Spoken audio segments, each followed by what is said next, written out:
Na ir dar vienas naujas video apie mūsų kelionę Juodkalnijoje.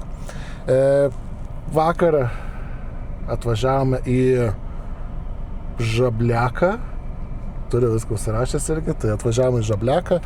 Šiaip turėjom susiplanavę ganėtinai įdomią kelionę, bet vakar virusukas mane visiškai paėmė. Tai realiai šiaip ne taip atvažiavau iki Žabliako ir turėjom 14 valandų miego pertraukėlę. Tai šiandien visiškai kaip naujas žmogus ir šiandien ką pamatysime. Tai važiuosime pirmoje eilėje prie Juodojo ežero, tai tikriausiai gražiausias ežeras visoje Juodkalnijai. Tada važiuosim į Kurevak apžvalgos aikštelę, nuo kurios matysis labai gražus kalnų vaizdas. Tada aplankysime Taros tiltą ir Taros kanjoną, per kurį tikriausiai duosim Gretai nusileisti su kamera, nes kažkas bijo aukščio iš mūsų. Ir viskas, ir gal dar prie Sedlo paso prasuksim, jeigu bus laiko, tai tiesiog graži kalnų pervaža, kur yra suoliukai plačiau, ten galima atsisėsti ir panašiai. Tai toks šiandienos planas. Dasamato ganėtinai ilgoka diena, bet tokie visiškai gamtos vaizdų, nebus kažkokių statinių ar kažko tokio, apart to tilto. Tai prakeliausim šiaip Juodkalniją, o jau esam 4 diena, 5 diena. Tai visai nieko, man patinka, tik tais, kad tas virusiukas truputėlį sugadina mūsų reikalus. Na ir tokias takelės, tai nieko nelaukiam ir jaučiu, kad lekiam. Gerai, tai atvažiavus prie Juodojo ežero, mus pasitinka tokie ganėtinai zakopaniški vaizdai. Šiaip žmogui įėjimas kainuoja 5 eurai šitą parką, nu, bet manau, kad vaizdai tikrai atpirks tą kainą. Taip pat galima už 10 eurų, man atrodo, mačiau išsinuomoti valtelę bei daug kitokių paslaugų siūlo. Tentą galima išsinuomoti ir visą kitą. Tai tokias takelis. Šiaip rekomenduoju pasimti, kaip šies.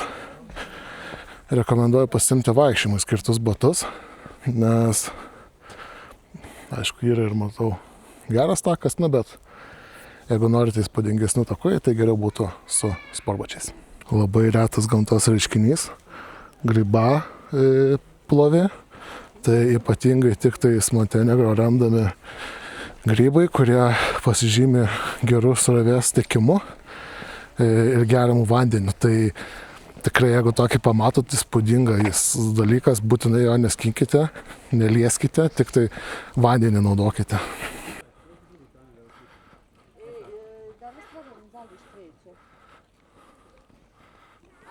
Ai, kokios gražios šaknys, va.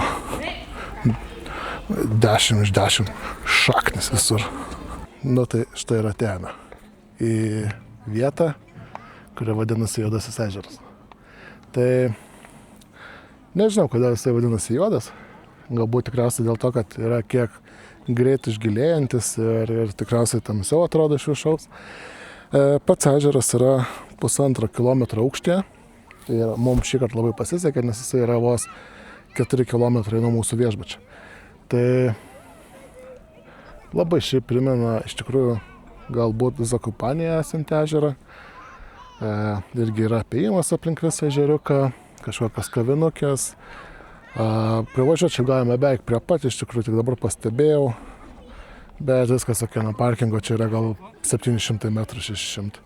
Ir tiek, šiaip jo rekomenduoju užsidėti patogią avalynę ir pasiimti repelentų nuo uodų, nes, na, vėlgi, didžioji dalis apėjimo aplink ežerą vyksta per mišką, tai tikrai čia yra ir uodų, ir visokių moškių, tai, na, dėl savęs.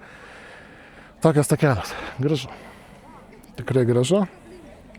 Einame, apeisime aplink visą ežerą, gal dar kažką rasime, kokį gražų vaizdelį matau, ir tos valtelės yra po 10 eurų prie pat. Nieko, visai nieko.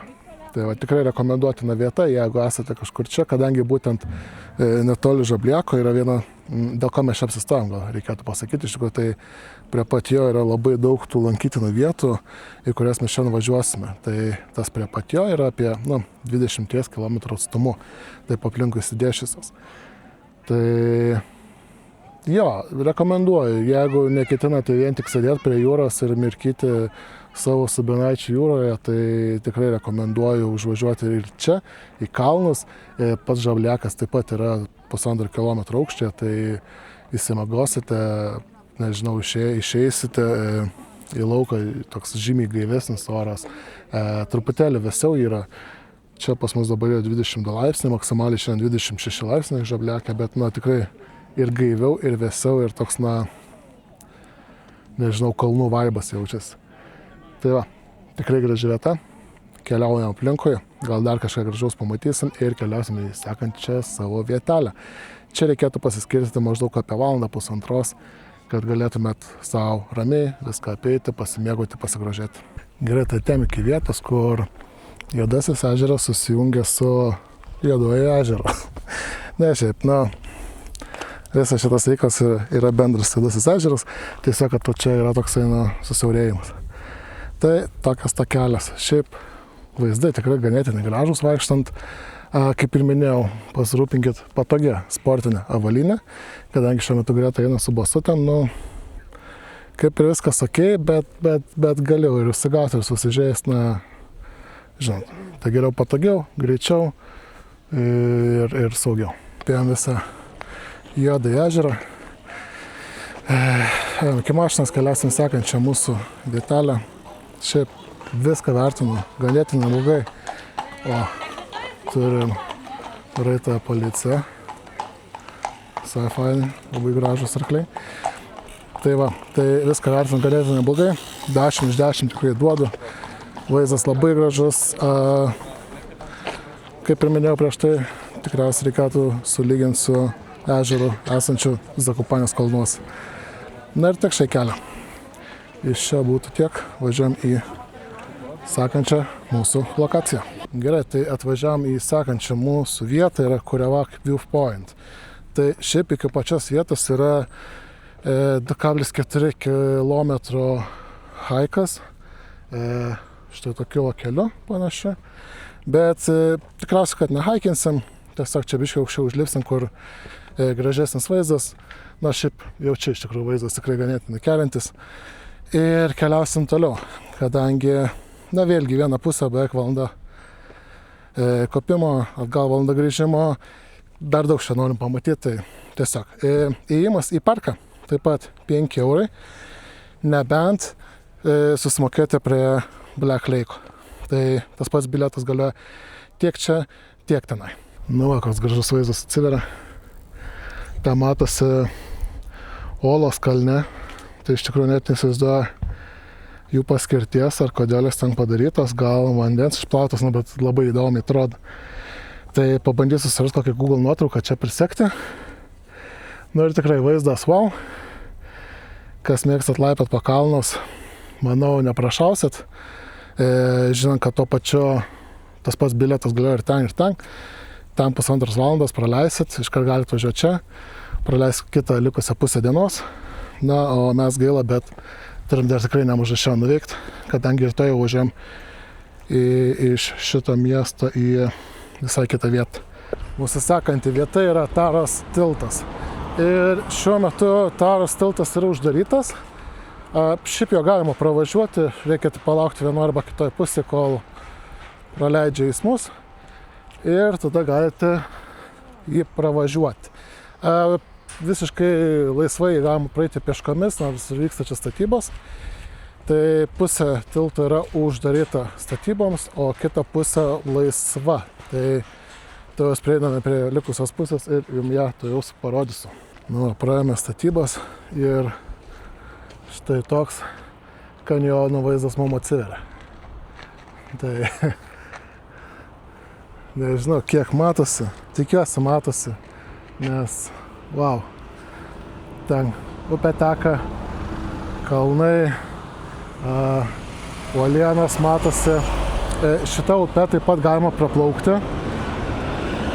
Nežinau tikrai kiek kainuoja, ar visiškai nieko iš tikrųjų nežinau, mačiau, kad yra tenai ženklas, ten kažkaip apsirengėt, nusileidžiat į apačią ir plaukėt. Tai mes jau plaukimų atsisakysim, daugiau norim pasivaikščioti čia. Plius bandysim išbandyti ziplainus. Ziplainus išbandys Greta. Aš, kaip ir minėjau, truputėlį pykstasi su aukščiais. Počinje grupa, ja?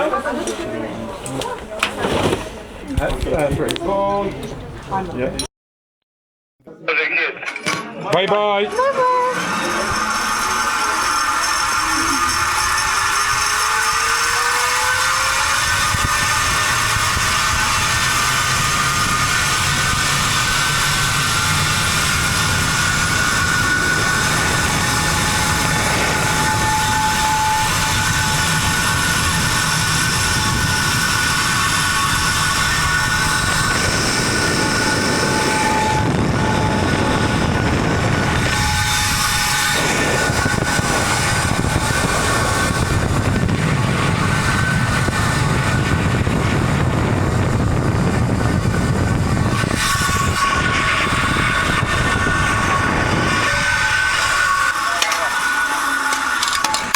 Najveća tačka, te se skroz odnudali.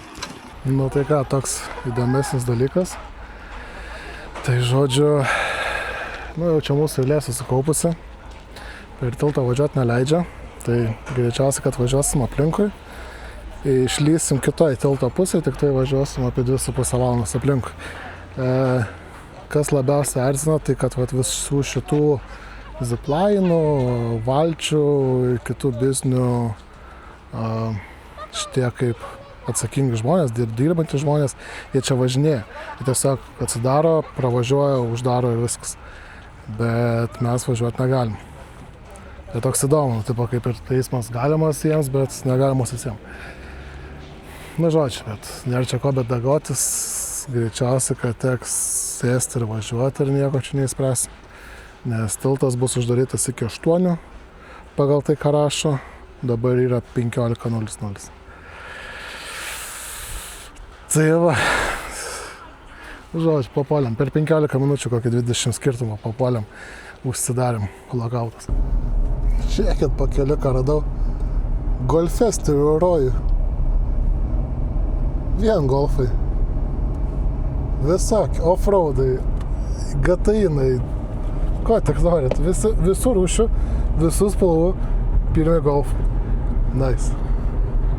Jau apsimokėjo tikriausiai važiuotus 2,5. Apsimoka jau tikriausiai važiuotus 2,5 km. Ko labiausiai nenoriu, tai dabar pravažiuoti ir pamatyti, kad buvo atidarytas tiltas ir žmonių tai nebėra. 2,5 valandas. Tai jau taip pusę valandos mąstam važiuoti ar nevažiuoti. Vis dėlto priėmėm mintį, kad važiuojam. Labai noriu nuspirti vieną akmenį. Tai nežinau, ar gerai darau, bet...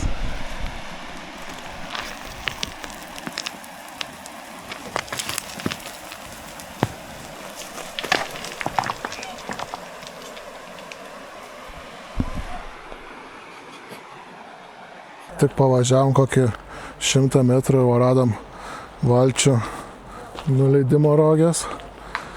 Tokie va laiptukai ir priėjimas prie pat upelio. Tai, einam pažiūrėsim, kaip čia viskas iš arti atrodo. Na va, prie pat vandens. Tai matosi vandens laiptai toliau, tikiuosi jūs matot irgi. Ten kažkur mėčiau akmenis į vandenį. Va, žiūrėkit. Koks vandens skaidrumas. Pabandysiu netgi iš labai arti parodyti vandens skaidrumą, jeigu gausis.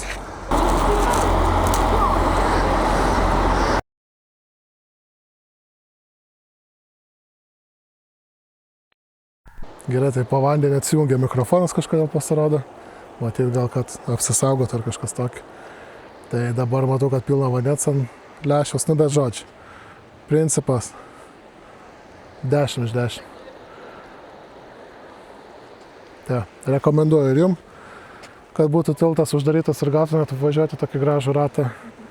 Ir tikriausiai čia ir atsisveikinsim. Tai kaip ir visada. Ačiū, kad žiūrėjot.